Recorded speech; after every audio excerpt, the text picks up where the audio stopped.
Today I'm going to be performing a bicep curl with my client Carly here, and everyone likes bicep curls, so I said why not. So today I'm going to be showing you how to progress it, regress it, the fit principle, and as well as I will cue you and I will show you how to, okay? So to start off, I'm going to take my weights, and when you're doing a bicep curl, you want to be standing tall with your legs pretty much shoulder width apart. If you want to step to the side a little bit more, about right here, and then at this point all you want is elbow flexion. So this is your elbow flexion, okay? And you want it all the way down on your eccentric and go slow as well and come up like so.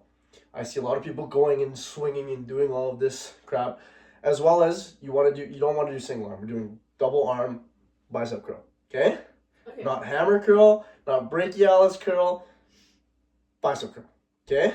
So coming like this, straight up, looking forward, and just pulling with your biceps, kind of dragging your arms up, okay? If so, I want you to do 8 to 10 reps.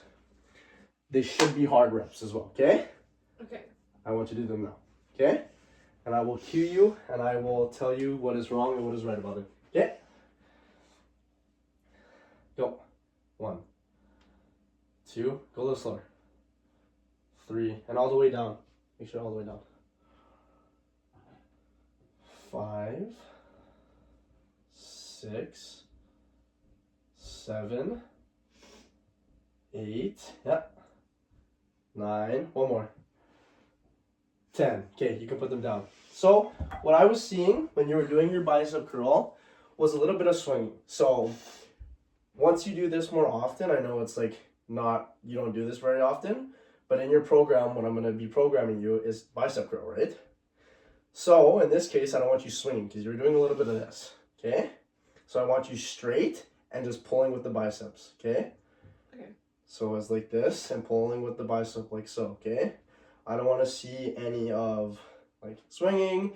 I don't want to see your wrist moving the weight in any direction. I just want elbow flexion and extension, okay? Okay. Okay, so as that goes on, I will show you your progression, your regression, and your fit principle as well, okay? Now we're going to go into our regression. So our regression is our easier phase, or as it says, a regression, so you regress it. You could be doing seated bicep curl with lighter weight, so there's more stability when you do it, not as much as if you stand up and do it. Or resistance bands, but I don't really like resistance bands that much because honestly, they're kind of flawed because if you do something, they could snap. And as a male, if you're going like this and it's between your feet and you're going like so, like a bicep curl and it snaps, then you're not going to have a fun day because it's going right in the no-no square. So I would rather do a seated bicep curl with lighter weight.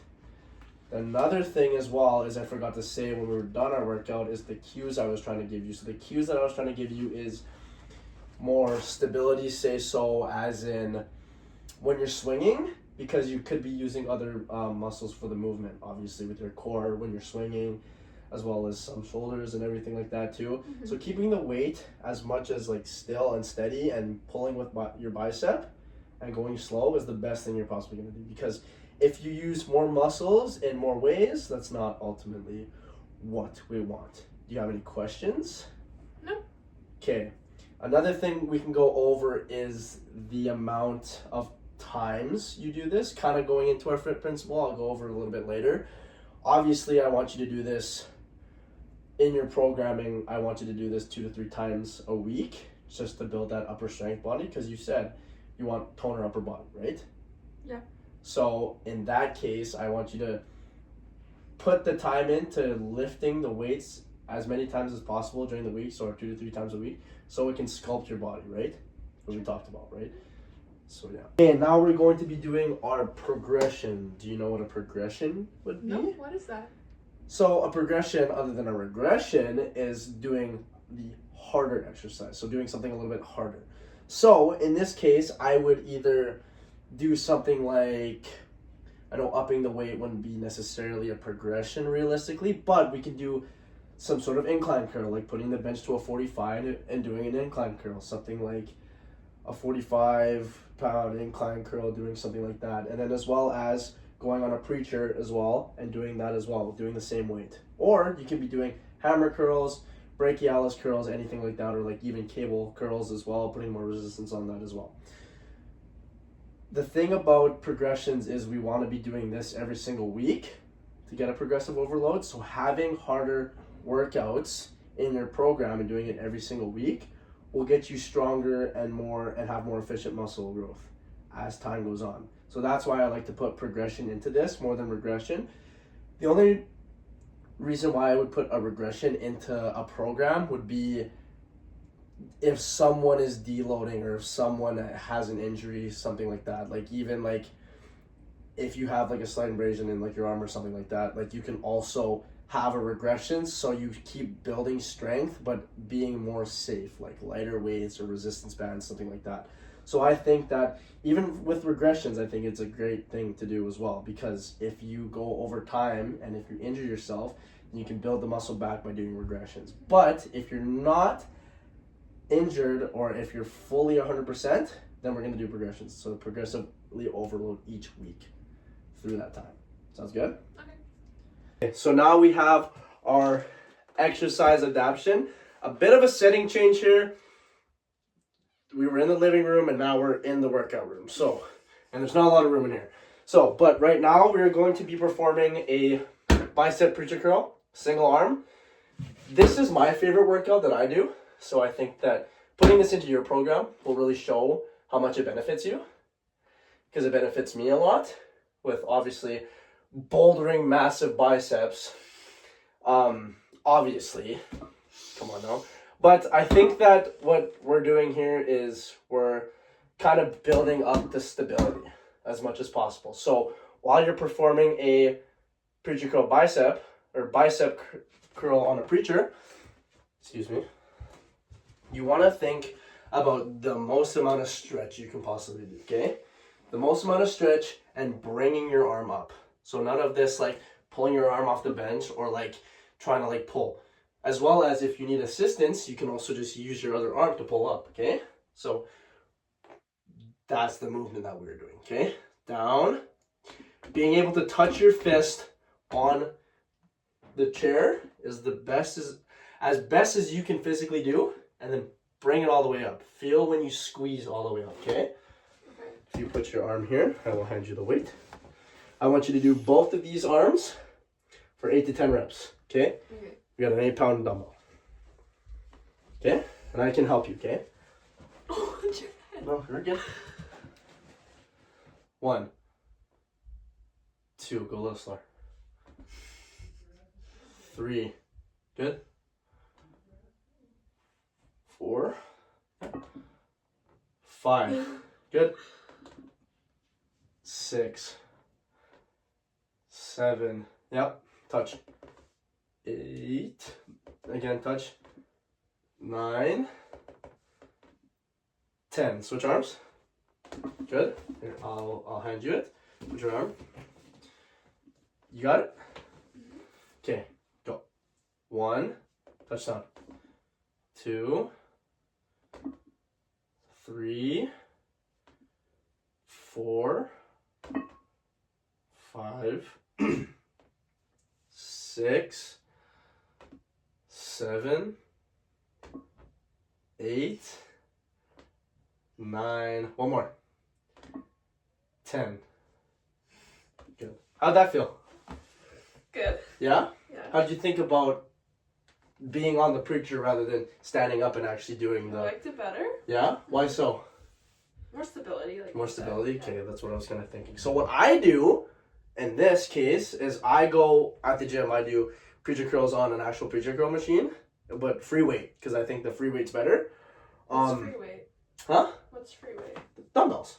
Oh. Dumbbells, plates, anything like that, right? So I feel like if you go on a machine, it's obviously good, but I feel like your form goes out the window on a machine because you can load it a lot differently, and it's like a machine, obviously. You can't get that mind-muscle connection that you do with like a dumbbell or like plates. So I think that preacher curls on a bench is the best thing you can do for your biceps because it hits your short head the best, okay? And if you get that full stretch in your eccentric movement, then it's the best thing you can do. And then squeeze with your concentric, because you have to squeeze and you don't have to like pull your shoulder with your arm, and you can just basically sit it there and just pull. Okay? So that's the exercise adaptation I had for Carlee, just because stability was a big thing we went over in the first part of the video, obviously with her swinging and everything. So that's why I wanted to kind of put more stability into her program and putting this more into the video, just to show her that there's more stability that goes into a bicep curl. Last part of this video, we're going to be doing our FIT principle guidelines. So in this case, do you know what FIT means? FIT is F-I-T-T. Do you know what that stands for? Could you explain it to me, please? Yeah, so FIT is basically your frequency, the I is your intensity, the first T is your time, and your second T is your type. So your frequency is how many times you're going to do this per week. And I already kind of established this in the first part of the video back when we were over there. But I'm going to kind of go over this a little bit more now, just because obviously this is the part of the video that is very like prominent in telling you what your FIT principle is. So what I would do for this is I would do this for your program. I would do this probably 2 to 3 times a week, just because I want as much reps as many reps as possible for her bicep, as long as taking breaks in between it as well, kind of like splitting the time between one workout to the next. I kind of want that frequency in hers. And then the intensity, I kind of want you doing the most amount of, as hard as you possibly can, so the most amount of weight we can do. So a progressive overload, kind of what we said in our progression part of the video, kind of progressively overloading in the time manner of this workout that we have, or this plan that we have together, right? So kind of like going up in weight each week. Not necessarily like every single set, but every week is better. Because if every set you go up gets heavier, then you're going to get fatigued a lot more, right? So I think going up in weight every single week is really what's going to make you progress. And then for our time, I want you to do this for 2 to 4 sets for our workout, okay? So I want you doing this within the range of 2 to 4 sets. I think that's best for you, obviously, because it gets you to, if you want to do a lot of weight, then you can do 2 sets. If you want to keep it in hypertrophy, or if you want to actually build strength, you do it in the 2 set range. If you want to do hypertrophy, you can do it in the 3 set range. And then if you want to do for endurance, you can do 4 set range, right? So that's kind of why I have that there for it.